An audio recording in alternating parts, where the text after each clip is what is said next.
Esse é o Mundo em Revolução e nós vamos falar agora sobre a situação na Ucrânia. Hoje, dia 14 de maio de 2024, são 8 horas da manhã aqui no Rio de Janeiro, 2 horas da tarde lá em Kiev, no momento que eu gravo esse vídeo.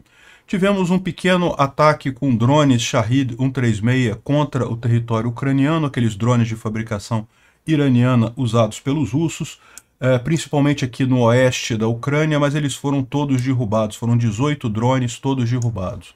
A grande informação, a grande novidade é aqui na linha de frente, que parece que os russos não conseguiram mais avançar. Embora tenham aumentado em muito o número de tropas aqui, o que está acontecendo é uma mortandade muito grande entre os russos por aqui. Inclusive, um vilarejozinho, Zeleny, que os russos chegaram a tomar ontem, foi reocupado pelos ucranianos de ontem para hoje, né? Então eles não conseguiram chegar em Ternova, estavam tentando chegar aqui, tomar Zeleny, não conseguiram também. Continuam restritos aqueles vilarejos bem pertinho aqui da fronteira com a Rússia, nessa região toda.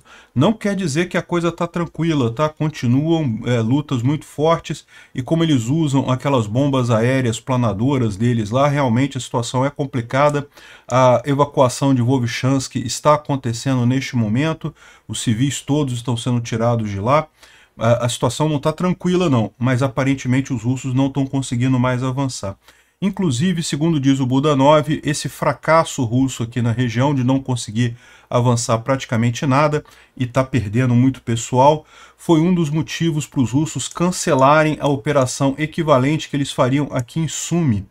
Também aqui haviam tropas prontas para iniciar a operação aqui, só que, no final das contas, preferiram não fazer isso por conta do fracasso que está sendo aqui em Kharkiv, né? A gente teve hoje a informação que os ucranianos atingiram, há alguns dias atrás, uma base muito importante aqui, nessa região aqui da Crimeia, o Gora-Aipetri.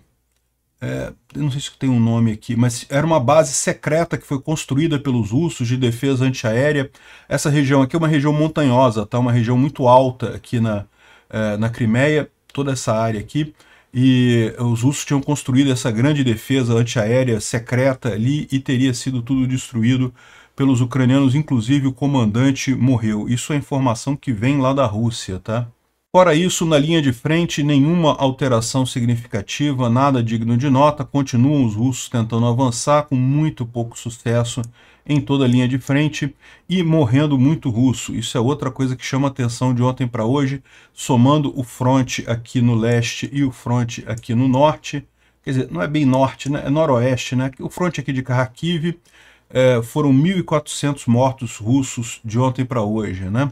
Do ponto de vista diplomático, tivemos mais demitidos hoje do Ministério da Defesa russo, posições abaixo do Ministério da Defesa russo, basicamente o pessoal que estava envolvido com corrupção. Uma pessoa foi presa e outros dois que já tinham sido presos pediram renúncia do Ministério da Defesa, né? Ou seja, realmente indica que a mudança do Shoigu é para tentar combater a corrupção. Agora, o pessoal está ressaltando que o cara que entrou, o Butuzov, que entrou no lugar do Shoigu, ele não é tão amante de inovação como os russos estão querendo fazer crer, não, né? Eu vou explicar para vocês a descrição de uma pessoa que conhece ele pessoalmente, né?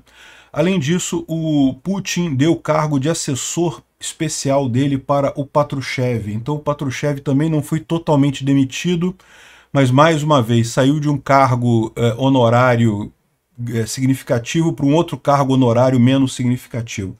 Não tenha dúvida, tanto o Patrushev quanto o Shoigu estão sendo punidos, só não estão sendo mandados embora porque são amigos do Putin e, como toda máfia, o pessoal tem esse código de lealdade, né? Vamos falar sobre esses e outros assuntos em detalhes. Essas notícias foram sugeridas por Eu de Novo, Queria Ganhar Picanha e Levei Linguiça e várias outras pessoas. Obrigado aí ao pessoal que sugeriu as notícias lá no nosso site, no wrevolving.com. E obrigado a você que está assistindo o nosso vídeo. Se você gosta do nosso conteúdo, por favor, deixe o seu like e se inscreva aqui no canal, né? Pois bem, antes da gente entrar no assunto, lembre-se da nossa rifa que continua acontecendo. Quem tiver interesse em ganhar um capacete de tanqueiro russo, um troféu de guerra obtido lá em Kherson, era um tanqueiro russo de um T-80, e uma luminária bacana aqui feita pelo Ministério da Defesa ucraniano, né, com um chip de S-300, é só entrar no link, vai estar na descrição o link. a descrição direitinha aqui dos prêmios. O primeiro prêmio é o capacete de tanqueiro e uma luminária e mais um patchzinho. O segundo prêmio é aquele chaveirinho de aço feito com o aço de um Su-30 derrubado em Bakhmut e mais um patch. E também o terceiro prêmio é um chaveiro doado lá pelos militares ucranianos e mais o patch também, né? Bom, a Ucrânia foi alvo de um ataque de drone Shahid, foram 18 drones Shahid de fabricação iraniana, principalmente aqui para a região oeste da Ucrânia. Felizmente todos eles foram derrubados, não causou nenhum problema isso daqui de ontem para hoje, né? Olha só, em Arkhangelsk, na Rússia, um navio que está na doca seca está pegando fogo ali, né? Toda a região ali está pegando fogo. Não dá para saber se isso daqui foi uma sabotagem ucraniana, acho pouco provável o ataque, tá? Isso daqui, ó, Arkhangelsk, é aqui em cima. É aqui, ó, essa cidade aqui, bem perto aqui da península de Murmansk, coisa e tal, nesse grande golfo, acho que é Golfo de Murmansk que chama isso daqui. Enfim, é uma cidade muito aqui no norte, é muito longe da linha de frente, é ligada à frota do Mar Ártico dos russos, então não tem muito a ver com a guerra da Ucrânia, então acho que foi só um acidente mesmo isso daqui, mas tá pegando fogo, menos recursos para os russos, muito melhor, né? Isso daqui, por outro lado, embora os russos estão dizendo que foi sabotagem, os ucranianos estão dizendo que foi um ataque por drones. Foi um trem que descarrilou na região de Volgogrado, né? Então tá para cá, ó, Volgogrado tá aqui, essa cidade aqui, a linha de trem justamente que liga Volgogrado a Moscou, ela vem até Moscou aqui, a linha foi destruída e ficou inoperante por várias horas, né? Justamente dá para ver agora pela manhã a situação, vários vagões descarrilados, um grande acidente. A discussão só é essa, se teria sido uma sabotagem ou um ataque por drones ucranianos, né? De qualquer forma, causou dano e coisa e tal, mas é o que eu falo, essa questão de ataque em rodovia, em ferrovia principalmente, a ferrovia é muito difícil você ter pontos que realmente você cause dano permanente. Você tipicamente consegue atrasar por algumas horas os trens, né? É o que aconteceu nesse caso aqui. Tem mais algumas imagens aqui do que aconteceu, mas você pode ver que essa imagem aqui está sendo filmada de um outro trem que está passando pela região, ou seja, embora ainda tenha várias linhas aqui destruídas ou não utilizáveis, algumas outras linhas já estão utilizáveis, o pessoal já está conseguindo utilizar e é lógico, vai dar um trabalho, vai ficar mais um tempo sem poder usar plenamente todas as linhas aqui da região, mas acaba não gerando um impacto tão grande assim, né? Foi realmente um descarrilamento grande, um monte de vagões aí perdidos, né? Bom, a notícia mais bacana é essa daqui, ó. A gente ficou sabendo agora que um outlet de mídia russo, então foram os russos que falaram isso, dizem que um complexo de defesa antiaérea secreto russo, situado na montanha Aipetri, Gora Aipetri, acho que é o nome em ucraniano, foi alvo de um míssil-ataque no início do dia 13, ou seja, na manhã do dia de ontem, né? Certamente quando eu gravei o vídeo de ontem, essa coisa já tinha acontecido, mas a gente não tinha informação ainda, não sabíamos disso ainda. O ataque teria envolvido mísseis Storm Shadow e atingiram a unidade militar não sei que lá, estacionada na montanha, né? E que tem uma base secreta de defesa aérea da terceiro Regimento Técnico de Rádio das Forças Armadas Russas, né? Como resultado, Alexander Kulakov, que é o comandante da unidade, foi morto com um dano que aconteceu na base, em vários pontos da infraestrutura da base também. E o número de indivíduos feridos ainda estão sendo verificados. Essa foi a notícia que saiu na mídia russa, né? Seria essa base aqui, lá nesse monte Aipetri.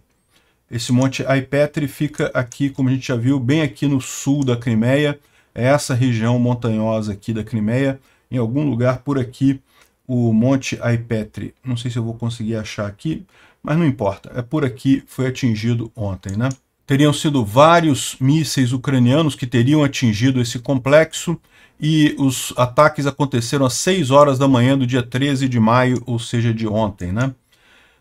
A defesa aérea russa no Monte Alpetri foi danificada como resultado no ataque na Crimeia. Isso foi fontes citadas pelos russos, né?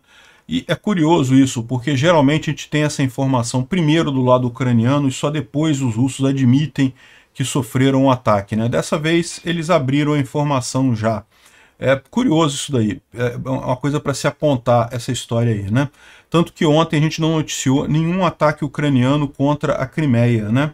Ou seja, pode ter sido alguma coisa que foi feita de maneira tão escondida pelos ucranianos que nem a gente ficou sabendo. É lógico, os ucranianos não falam para a imprensa tudo que eles estão fazendo, né? Mas o pessoal fica sabendo, né? Até porque tem um monte de gente lá na Ucrânia que quer dar a notícia. Mas isso passou pela gente ontem. Bom, outras duas boas notícias. Os ucranianos derrubaram mais um Su-25, um jato de apoio russo, né? Foi destruído ali na parte leste da Ucrânia. E também mais um helicóptero K-52, que foi destruído também ali no fronte leste. Ou seja, mais duas peças de hardware importantes aí dos russos que foram destruídas de ontem para hoje, né? Bom, falando sobre a linha de frente, particularmente sobre o fronte de Kharkiv, a gente vai ver que é onde tem o grosso da informação. Muita gente estava perguntando onde estavam os corpos voluntários russos, a Legião Liberdade da Rússia, o Batalhão Sibéria, que chegaram a invadir Belgorod algumas semanas atrás. Pois bem, eles já estão de volta na Ucrânia já há algum tempo, tá? E estão justamente participando na defesa de Vovchansk, né? Isso aqui mostra exatamente um veículo blindado aqui do Corpo Voluntário Russo engajando com os russos ali na região, né? E tá aqui, ó, o Corpo Voluntário Russo está ativamente envolvido na defesa de Vovchansk e na região de Kharkiv. A imagem é de um BTR-82A atingindo posições ali próximas da planta de processamento de carne de Vovchansk, né? Bom, e o resultado é esse, tá? O que a gente tem de informação ali na região é muito russo morto. Mais uma vez os russos começaram querendo fazer um breakthrough com blindados, não conseguiram avançar, não conseguiram pegar os ucranianos de surpresa, depois partiram para ondas de carne, de mandar infantaria puramente, e com isso morrendo um monte de russos, né? E isso está causando problemas para eles, a gente vai ver daqui a pouco isso daí. Mas vamos ver com calma aqui a situação. A Astra Intel está falando que a situação na região de Kharkiv continua muito intensa, é o que eu mencionei para vocês. Não é que está calmo a coisa, não é isso. Está estável, os russos não conseguem mais avançar, né? Mas calmo não está não. Os vilarejos de Staritsia e Vovchansk se encontram como alvo de um constante bombardeio aéreo, ou seja, mais uma vez os russos usando aquelas bombas com planadoras para destruir a cidade completamente, nivelar a cidade completamente, e existe claramente uma necessidade de negar a força russa no ar, né? Isso só vai ser resolvido quando chegarem os F-16, e os F-16 só chegam em junho, no final de junho. Lembra, a promessa era no verão. Verão começa 24 de junho, lá no hemisfério norte, né? Então ainda vai demorar os F-16 e é por isso que os ucranianos ainda estão tendo problemas na linha de frente e vão continuar nos próximos dias, tá? Não esperem grandes melhoras, grandes notícias ucranianas não, tá? Infelizmente. Mas depois a história vai ser outra, né? Os assaltos de infantaria, pequenos assaltos de infantaria, continuam seus esforços para manter a pressão nos flancos, apesar de sofrerem perdas severas, né? Muitas perdas ali dos russos. E tivemos até uma boa notícia, né? De ontem para hoje, eu mencionei no vídeo de ontem que os russos estavam atacando Zelene aqui nessa região e também Ternova. Zelene e Ternova são nessa área aqui, ó. Zelene está aqui, Ternova mais aqui embaixo um pouco, estavam sendo atacados diretamente da fronteira russa, né? E, segundo algumas pessoas, os russos chegaram a tomar Zelene, mas hoje os ucranianos reestabeleceram a cidade, né? Uma pequena mudança, mas que indica de forma geral que os assaltos russos estão contidos, né? Não está estável a coisa, ainda tem briga muito grande lá, ainda podem mudar as coisas, mas por hora está contido, né? Aqui está o voluntário, o policial ucraniano falando aqui que neste momento o Vovchansk está sob controle das forças armadas ucranianas, a situação está estável e sob controle, né? Mas, de novo, estável e sob controle, mas não fácil, né? E o pessoal falando aqui, aqui de novo a notícia, hoje os residentes estão se escondendo em abrigos enquanto aguardam a evacuação. A evacuação está acontecendo quase 24/7. A preocupação é poupar os civis ucranianos ali de Vovchansk, né? Então é isso que está acontecendo ali. Agora, olhando de uma forma mais estratégica, né, a Kartina Maslon traz aqui as informações. Em Kharkiv, muitos bastardos decidiram fazer um hype de medo para ganhar monetização ao invés de explicar as coisas. O inimigo concentrou algum tipo de grupo na fronteira. Você não consegue atirar neles, não tem nada para atirar com, né? Ela mostra aqui que não tem tanque, não tem artilharia, não tem HIMARS, não tem nada ali. Os guardas de fronteira e as tropas territoriais de defesa territorial não têm armas pesadas, né? Eles só conseguem observar e emitir relatório. O grupamento dos orcs são 2 divisões incompletas, cada uma alocou uma prateleira. Eu não sei o que ele quis dizer aqui nos termos militares, o problema aqui é que a gente está traduzindo direto do ucraniano aqui, né? A ofensiva regimental, a operação regimental de ofensiva com apoio de uma divisão de artilharia e aviação do exército, né? 6 a 8 quilômetros as tarefas mais próximas em 2, 3 horas. Isso é como um regimento trabalha como padrão. Ou seja, ele está falando que é uma força de um regimento, é uma força grande, não é pequena, é o que a gente falou ontem, umas 5 batalhões. A tarefa dos batalhões territoriais e dos guardas de fronteira ucranianos não é morrer heroicamente, mas depois de atirar toda a sua munição, atrasando o ataque por minutos ou horas, depois disso é retareia. Ou seja, o que ele está dizendo aqui é que não houve de fato falha dos mecanismos ali da defesa ucraniana, né? Isso era o esperado. A defesa territorial ela não tem grande quantidade de armamento pesado, não tem muita munição, então ela dá o aviso de que está havendo a invasão, segura o inimigo o quanto consegue segurar e depois recua. É isso que é esperado, né? Nesse período que esses batalhões de defesa territorial conseguem segurar os russos, as reservas com armas devem chegar e serem colocadas ali para realmente tirar esses russos. É o que está acontecendo agora, a gente viu que a linha de frente está meio estabilizada ali, né? O comandante dessa direção precisa ser trocado, porque tropas regulares e defesa militar, operação de defesa militar, são princípios diferentes de controle, né? Então eles estão falando que o comandante ali da região foi trocado pelos ucranianos, mas isso é normal, não é que o cara fez merda. O que ele fez foi o correto, era o papel dele. A questão é que agora a coisa não é mais, digamos, competência dele. O que era um fronte inativo agora se tornou um fronte ativo, né? As estradas na região ali tem limitação de movimentação. Isso eu vi também quando eu estive perto do fronte inativo lá em Belarus, né? Eu cheguei a chegar nas cidades que dava para você ver Belarus da cidade que eu estava, você via a região de Belarus ali no fronte norte. E é um fronte inativo, mas é um fronte de guerra, é considerado um fronte de guerra. De fato, a gente passa por um monte de fortificações, de pontos de controle, vários níveis, né? E várias estradas, tem que saber, porque a maior parte das pontes está destruída.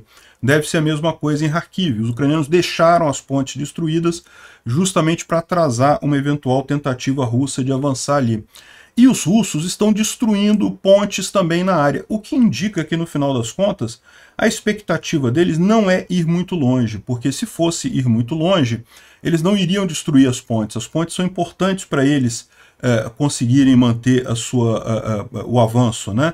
Ou seja, tudo leva a crer que é uma operação limitada, que não está tendo sucesso e que foi contida como esperado no final das contas. Bom, o Pulevolan não colocou os mapas dele ainda até o momento que eu gravo esse vídeo, então vamos pular aqui essa parte. A gente tem algumas outras threads aqui explicando a situação. O Tatarigami aqui disse que também que teve muita controvérsia em torno da situação no Kharkiv, na área de Kharkiv, que foi invadida no dia 10 de maio, e um dos pontos seria que as fortificações não funcionaram ou que não eram suficientes ali na região, né? Dado que muitas dessas áreas estão sob controle russo agora, compartilhar algumas imagens de satélite não tem problema, né? E aí ele mostra que algumas trincheiras e coisa e tal, mas a conclusão dele, no final, é que é muito cedo para dizer se realmente as instalações não eram adequadas, as trincheiras não foram adequadas, ou qual que era o planejamento que tinha ali, né? Em princípio, como a gente viu, esse era o planejamento mesmo. a contenção fica um pouco além da linha de frente ali direta, da fronteira direta, né? E, como a gente falou, os russos estão morrendo em grandes números, não estão conseguindo avançar como esperavam avançar ali, né? Aqui, informação do batalhão Aquiles. No norte de Kharkiv, o inimigo parou em todas as posições onde eles entraram. O inimigo está sendo destruído nesse momento, agora que chegaram as reservas com armamento pesado, com artilharia de fato. O inimigo está sendo destruído. E o Budanov também colocou aqui, ó, que devido a problemas na região de Kharkiv, os russos não entraram na região de Sumy, que também estava planejado, né? Ou seja, o fato de que eles não conseguiram avançar de verdade aqui, avançaram muito pouquinha coisa e pararam, e estão sendo destruídos aqui nessa região, fez com que os russos revisassem os planos que eles tinham de também entrar em Sumy aqui. Lembra qual é a ideia dos russos? É estender a linha de frente o máximo possível para que os ucranianos tenham que tirar reservas aqui dessa região e aí os russos possam tentar avançar nessa região aqui, né? Isso não está acontecendo, eles não estão conseguindo avançar mesmo com essa, digamos, estratégia deles aqui, né? Bom, e como a gente falou, está morrendo muito russo. Olha só o folheto motivacional dos russos para os soldados deles, né? Siga em frente ou você vai ficar na cadeia por 10 anos. É melhor se matar do que se render ao inimigo e não sei o que lá. Eu vou te falar um negócio. Tá aqui, eu nem vou ler isso daqui, mas é justamente os russos investindo em forçar as tropas aí de qualquer jeito para frente, com muitas mortes, né? Mais uma vez, um número enorme de mortes de ontem para hoje, 1.400 russos mortos. De ontem para hoje, está aqui o mapa do Levi Correia também, o gráfico dele aqui, mostrando um número totalmente fora do padrão aqui, né? Seria o segundo maior número de mortes num dia, o maior foi ontem, 1.700 mortes, aliás, é o segundo maior número de mortes no dia, tirando o primeiro dia, tá? O primeiro dia da guerra também teve muitos russos mortos. Quem acha que os russos entraram na Ucrânia passeando, não foi bem assim, não. Muitos russos morreram ali também nesse ponto, né? O Instituto para Estudo da Guerra não traz nenhuma grande novidade aqui, fala sobre a situação ali no Oblast de Kharkiv, mas não tem nada que a gente já não tenha mencionado por aqui, né? Bom, continuam as confusões lá no Ministério da Defesa russo. O tenente-general Yuri Kuznetsov, que era chefe do principal do pessoal, né? Chefe de pessoal, foi preso, foi retirado de sua cama, 6 horas da manhã, a PF bateu lá na cama dele, pela contra-inteligência militar, todo mundo vestindo balaclava e não sei o que lá, ou seja, parece que mais uma purga aqui no Ministério da Defesa russo, né? Os outros dois que já tinham sido presos por corrupção, ambos apresentaram suas renúncias, ou seja, a movimentação está grande ali no Ministério da Defesa russo. Agora, a novidade que a gente tem é que o Patrushev não foi demitido. Ele, na verdade, foi indicado como assistente do Putin. De novo, da mesma forma que com Shoigu, isso é uma demoção. Ele está sendo tirado de uma função em que ele tinha algum poder de conselho no Putin, agora virou assistente do Putin, só ajudante do Putin mesmo. É aquele negócio, eles estão sendo mantidos, tanto o Patrushev quanto o Shoigu, porque são amigos próximos do Putin, são lá do Siloviki do Putin. O Putin, como mafioso, não quer descartar os caras imediatamente, mas eles pisaram na bola, estão sendo retirados da linha de frente. Agora, muita gente tem a ideia que o Belousov, que é o novo ministro da Defesa russo, seria uma pessoa capacitada, que pode ser que realmente melhore a coisa. Eu já falei para vocês que eu acho que é pouco provável, até porque uma pessoa só no topo raramente vai conseguir mudar alguma coisa, ainda mais no tempo necessário para uma guerra. Mas o Anders Aslund fala aqui sobre essas mudanças, né? E fala aqui ó, que o Belousov, que eu conheço, é um conservador, tecnocrata, economista, mais próximo de Marx do que do mercado, né? Ou seja, é um economista sócia, tradicional do que você imaginava lá na Rússia, né? Agora, ele não é considerado particularmente corrupto, ele é só corrupto normal, entendeu? É igual aqui no Brasil, você tem os corruptos normais, você tem aquele pessoal que é muito corrupto, tipo Lula, tipo os ministros do Lula, tipo essa galera. Esse pessoal é muito corrupto. A corrupção no Brasil tem sempre. Talvez a ideia seja realmente que ele seja para limpar a corrupção do Shoigu. Não, ele não é um grande apoiador de inovações tecnológicas, né? O pessoal colocou aqui, não, porque ele pode ser colocado para mudar a questão dos drones na Ucrânia. Eu falei isso para vocês outro dia, né, na guerra da Ucrânia. Não, ele não é tão esperto a esse nível, não, né? Vamos ver o que vai acontecer. Bom, o Antony Blinken chegou na Ucrânia hoje, tá uma visita não anunciada, e a indicação é que ele deve anunciar um pacote de ajuda para a Ucrânia, mais um pacote de ajuda. Então, lembrando que teve o de $1 bilhão, que foi o primeiro depois da aprovação do Congresso, teve um outro de $400 milhões, e agora, segundo estão dizendo aqui, ele deve anunciar um novo pacote para a Ucrânia nos próximos dias.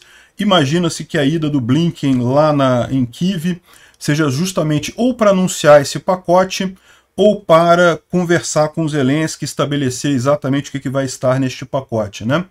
Adicionalmente, equipamento dos 2 últimos pacotes já estão chegando no campo de batalha. Realmente é uma coisa importante isso, porque está fazendo falta, né?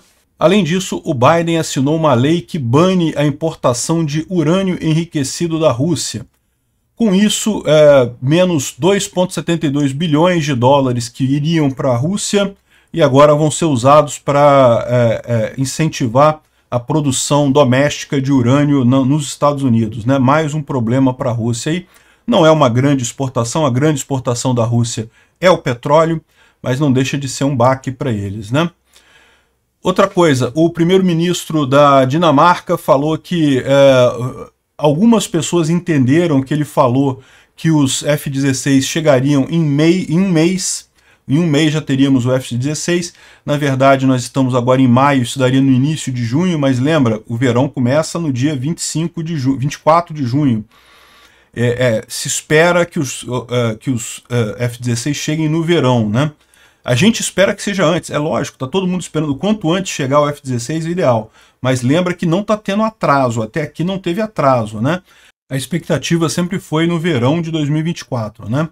E aí estão esclarecendo aqui que não é em um mês. A Dinamarca pretende enviar os seus F-16, são 19 F-16 que ela prometeu, em meses, não em um mês, né? É um pouco desapontante, é verdade. A gente esperava que fosse um mês, e um mês seria muito melhor, mas vai chegar, vai chegar. Bom, a primeira escola bunker ucraniana em Kharkiv foi inaugurada.